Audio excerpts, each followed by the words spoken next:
DSWD Purpose dapat pantay-pantay at patas na proseso sa pagpili ng benepisyaryo ng Purpose, walang palakasan at walang kamag-anak.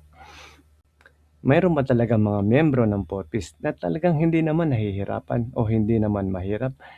Paano ang pagpili ng mga benepisyaryo ng Purpose ng DSWD at paano naman ang pagdagdag at pagtanggal sa mga benepisyaryo? Kasi ang nakarating sa aking mga sumbong, kadalasan yung mga recipient ay mga kaibigan, kakilala, kamag-anak ni chairman na hindi naman qualified kung tutuusin. So, we have to be very careful sa pag-evaluate whether or not qualified ba talaga o hindi yung pamilya may bibigyan ng 4-piece kasi naabuso po. Sa Senado, idiniin niya na maraming reklamo na ang programang 4-piece ay napopolitika o naaapektuhan ng palakasan system, kung saan ang ilan ay nakakapasok sa listahan dahil sa koneksyon kaysa sa tunay na pangangailangan.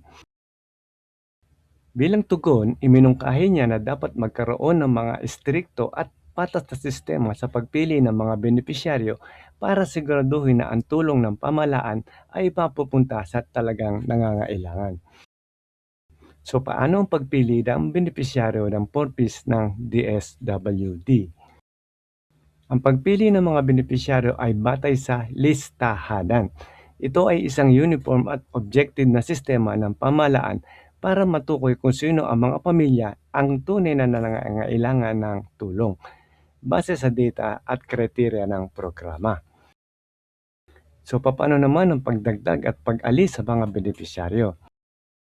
Tanging otoridad lamang ng DSWD, take note at hindi dapat pinapahintulutan ang mga politiko, kandidato o iba pang mga panlabas na tao na mag-uutos ng mamuno rito.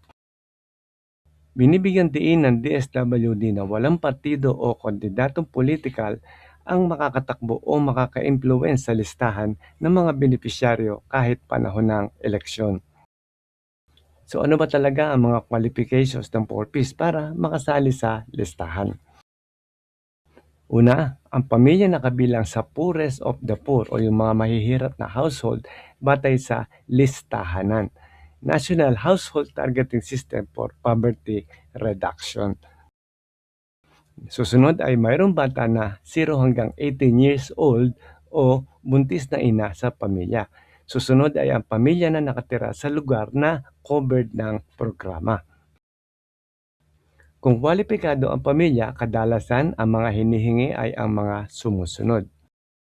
Una, valid ID ng household, yung head ng family, pwedeng PhilID, pwedeng driver's license, passport o barangay ID.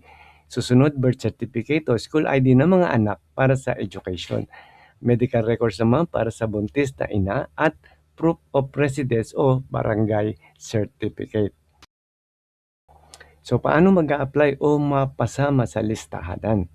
DSWD ang nag-i-initiate ng data. Ito take note DSWD po, doon po sa kanila magsisimula ng data gathering sa pamamagitan ng kanilang staff sa barangay. Household assessment. Mayroon trained DSWD staff na bibisita sa inyong lugar.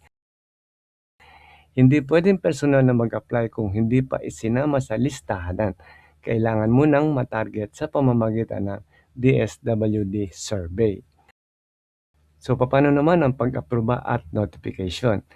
Kapag nakapasok na sa target list, ipapadala na ng DSWD ang opisyal na notice sa barangay.